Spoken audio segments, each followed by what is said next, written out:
football, Mark Richt, Brad Kaya, all the big names. Joe Zagacki, the voice of UM, is here to break it down to us. Welcome back to the couch, Joe. Appreciate it, Perk. Thanks for having me. Yeah, so tell us, Mark Richt, I mean, that's the big name down at UM, the big new name down there. We know Brad Kaya and all the rest, but what difference has Mark Richt made so far? Well, I think it was a great hire, and because he brings such a winning pedigree.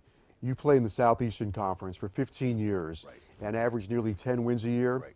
It's like Don Shula with the Dolphins, right? Exactly. People don't realize how hard it is to win until you're not winning. Yeah. And both the Dolphins and the Hurricanes going through that. So he brings a winning pedigree.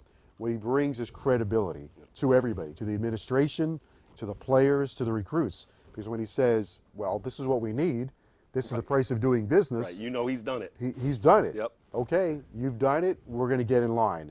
So I think that's some of the things that he does bring to the University of Miami.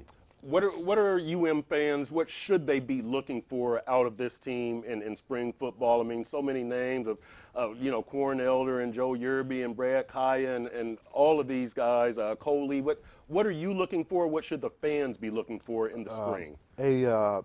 Looking for them to play in a manner where it's just more even, right? Where they're getting in and out of the huddle. There aren't as many penalties. Yep. The defense is lined up. They're doing the little things you're supposed to do. Yep. Their athletic ability should be good enough in a lot of games to take care of certain situations. But you can't always play on a 130-yard field offensively. Exactly. And conversely, defensively, you can't always let the opponent play on a 40-yard field and always play on first down. Right. So I'm looking for him to clean those things up, and I think he will. I think they will become a more disciplined team. I think they'll become a more disciplined program because, again, he's done it. He knows how to do it. I think he knows how to bring them all together. And if they're going to win, they're going to have to be a more disciplined program. Right.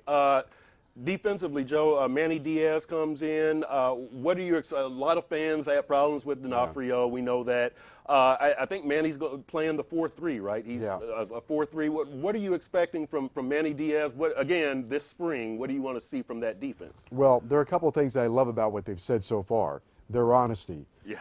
Go back to Mark Richt for a moment when he said, "Yeah, we need more speed at wide receiver." Exactly. And everybody said, "What?" And Right. he's like, "Yeah, we need more speed at wide receiver." And I think he's absolutely correct about that. By the way, we need an indoor facility. What? Why? It's sunny here. No, it's light. There's lightning now. Exactly. We didn't have to deal with lightning detectors 20 years ago. Now you do. Right. So they need that. And then defensively, Manny Diaz, yes, he switched the scheme. Yep. But then he said, if we think the scheme is it, the end all be all, and the scheme's going to bail us out, we're not. That's not right. That's not going to happen.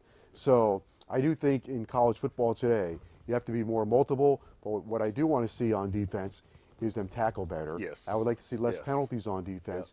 Yep. And if they're ever going to get back to being a great defense, you got to stop the run. Right. Simple as that. That is number one. one. Got to stop the run. Yep. Everybody says this and that. No. Find me those giants on the defensive line that can get penetration and stop the run. Yeah. Offensively, I mean, we know the names.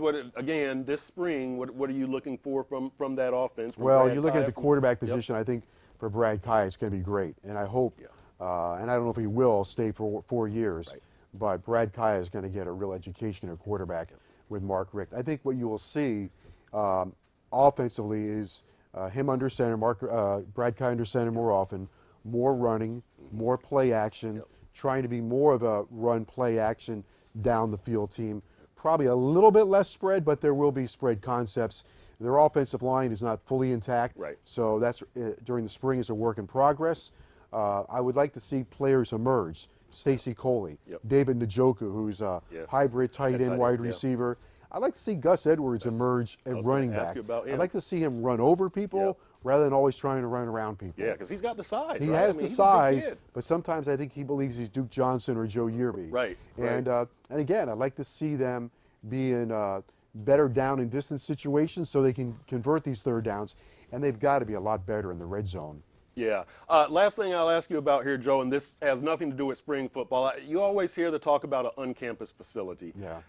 Can UM do that? I've heard like City of Coral Gables won't let them do. Can they do it? And is it necessary? We saw the OB back in the day, but is it necessary? And can they do it? Perk, I've lived in Miami my whole life. Yep.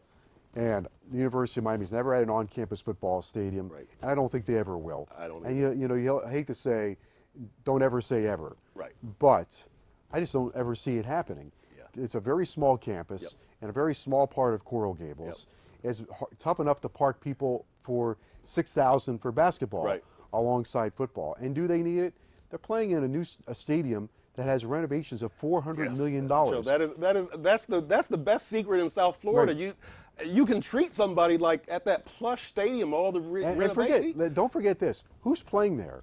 It's kids. Yeah. Kids who, before they go there, are playing, in many cases, sandlot stadiums. fields, Yes. Yeah. very tough high Exactly. school fields. Not the best. There are some very good ones in South Florida, but not all of them. Right. For them to go from where they are playing to Sun Life Stadium, Yep. or whatever it's going to be called, Yeah. where they've had a Super Bowl, they've had a national championship, Right. they have a bowl game. Yep. That really is paradise for the kids. Yeah. And so I think, you know, as adults we look at it and go, oh, it doesn't have this, doesn't have that. Right. To the kids, it has a lot of the things they really like. Hey, Joe, and look, if I had business deals to cut, I would take somebody to, say, the NC State game, get them some great seats because you know the other fans aren't going to be there. I look like a big roller, right? Well, This how huge about stadium. this? It's pretty simple for Miami. Win, and they'll draw crowds. I agree. Even when they were in the Orange Bowl. Right. It's just a revisionist history. Yes. Preach. They did not sell out. I'll never People- forget yes, back people in the think it was packed all the time. 2001 season, coming off a season where they went 11-1, Yep. had beaten Florida in the Sugar Bowl, Yep. opened the year against Penn State, demolished Penn State, and now they're undefeated, 12, 13, 14 in a row, whatever it was, ranked number 2 or 3 in the nation. Home opener at the Orange Bowl against Rutgers. Right. And 30,000 people showed up. Yeah, exactly. Revisionist history, that's it. That's Joe Z. I'm Chris Perkins. This is Sports with Perk. We will see you next time.